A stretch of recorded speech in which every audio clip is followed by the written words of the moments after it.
Hey guys, Mr. Marcus here, and as you can see, we're back with some Master League, Southampton Master League to be precise. And in today's episode, we have 3 games for you, of course, all coming from the Premier League because the FA Cup hasn't started yet. So with that logic, as you can see, the Man City side, they have quite a very good side. They have Lampard, Silva, you have Aguero and Mandzukic up front. They also have Olivier Giroud, the former Arsenal player, playing for Manchester City, which is really weird. He was actually on the bench. He wasn't a starting player, but as you can see here, they have Sanya as well playing at right back. We ended up playing, I think, our strongest team possible, so Alderweireld was back. And of course, this is away from home, so we're at the supposed Etihad Stadium, which is actually just the Konami Stadium again, renamed the Etihad. Of course, Man City's kit, I made it a little bit more last season than this season, because, well, you can't really get this sort of thing going on with their neck, the neck detailing. I just can't really be bothered fixing it. So with that logic, in the 12th minute of the match here, Pellè on the ball plays a really nice ball inside Sanya, to J. Rodriguez, who runs past a couple of players, gets a shot away, and he probably should have scored there. Of course, having scored against Leicester in our last game, we're going a little bit more crazy here with our opportunity. So Tadic here gets the ball, steals the ball, I think from, Vincent Kompany, after, not Wanyama, what's his name? Mangala did a really poor pass, and he popped in the back of the net past Joe Hart with his right foot. And it's a nice little finish from Tadic, of course, because he's quite a good player.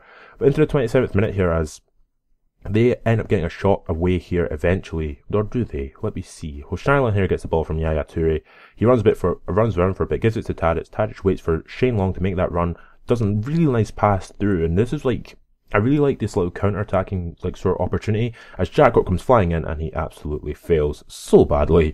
Well, I failed so badly not to hit the target and basically not even test Joe Hart. And of course, with that being said, 1-0 still to me, but we probably should have scored a goal there. But into the last minutes of the first half there, as you can see, we're sort of not dominating, but we were doing some good form of defence, as we basically were at half-time 1-0 to us away from home against Manchester City. Of course, Manchester City being the current champions, or the reigning champions. And as you can see, possession-wise, they've been dominating us, but we have 7 shots, 4 on target. Playing that counter-attacking football was probably the perfect way forward in these sorts of games. Of course, I'm not the best team in the game, and I'm not the best team, of course, in terms of playing the game, but it does help the fact that I know my tactics. So, in the 55th minute here, Tadic again scores an absolutely fantastic goal, skinning past again, I think it was Mangala or Vincent Kompany. As he goes mental there, his eyes were absolutely crazy, as he scores the goal to make it 2-0 to us away from home against Manchester City, as we do a lot of defending, really is what it was basically all about. So, into the last minutes of the match here, as of course winning 2-0, we're not really too bothered about going forward, just stopping them from getting forward. Basically comes to the 94th minute, and that's it. They passed the ball about for the majority of the game, didn't really have that many opportunities to actually score, and we won 2-0. So what am I really going to complain about? Absolutely nothing, because we were absolutely minted. So having beaten Manchester City, of course, drawing with Chelsea, and all that sort of stuff, of course, as you can see there, Rooney actually had 3 shots in the second half, 2 of which were on target, but Tadic got man of the match. I'm surprised Alderweireld didn't get it, considering he got a 7.0 rating. Well, of course, Tadic did score 2 goals. So, into the second game of this episode, it's against West Bromwich Albion away from home.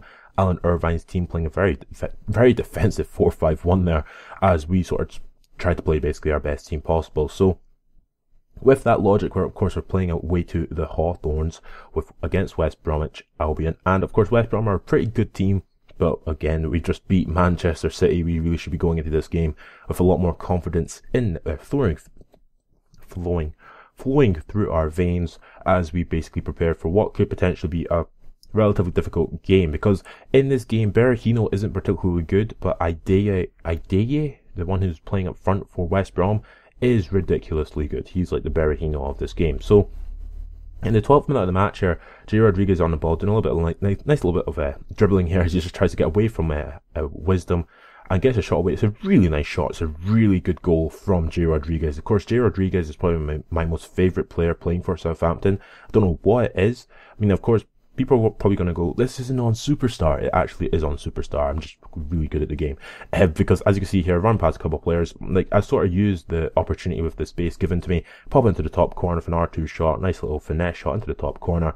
Can't really complain. So, into the 45th minute, basically, of the match, Ideye here on the ball, skins past Font, then ends up playing it back to Smalek, who ends up eventually giving the ball back to, I think it was Ide, who gets a shot away, and it's unfortunately for West Brom, unfortunately for me, it goes just wide. So Southampton 1-0 at half time. We were not dominating, again, they were dominating us, but again, away from home, winning a game, playing counter-attacking football, it's what it's really all about, attempting to, of course, get up the table.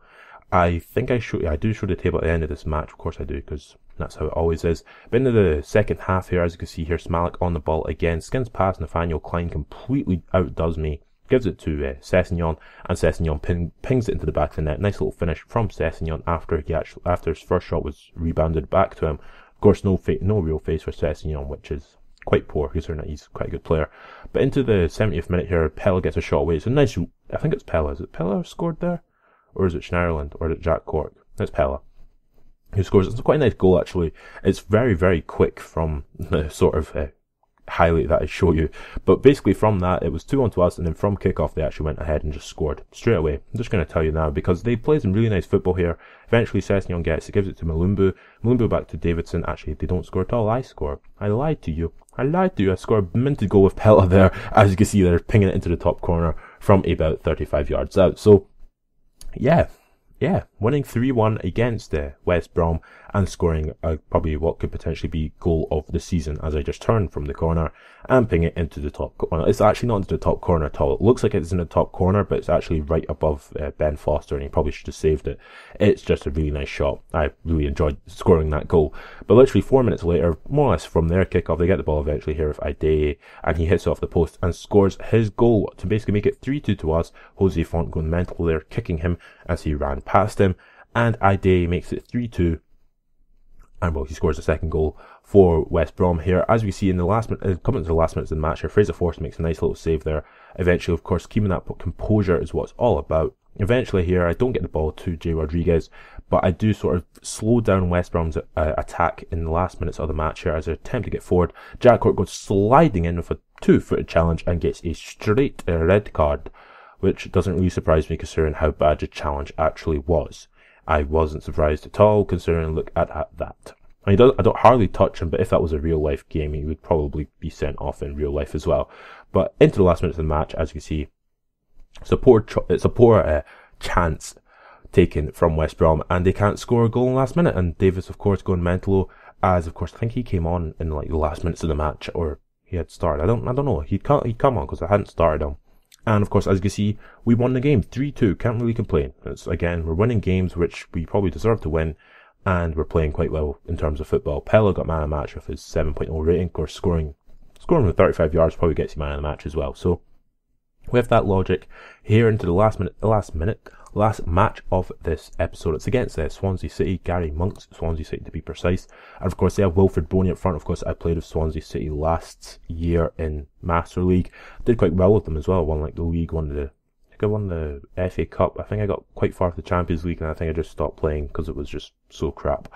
But yeah, going up against Swansea City, of course, playing Stephen Davis in that midfield instead of Wanyama, and Joel Campbell as well gets to start again in this game. Just trying to bed in some players, of course.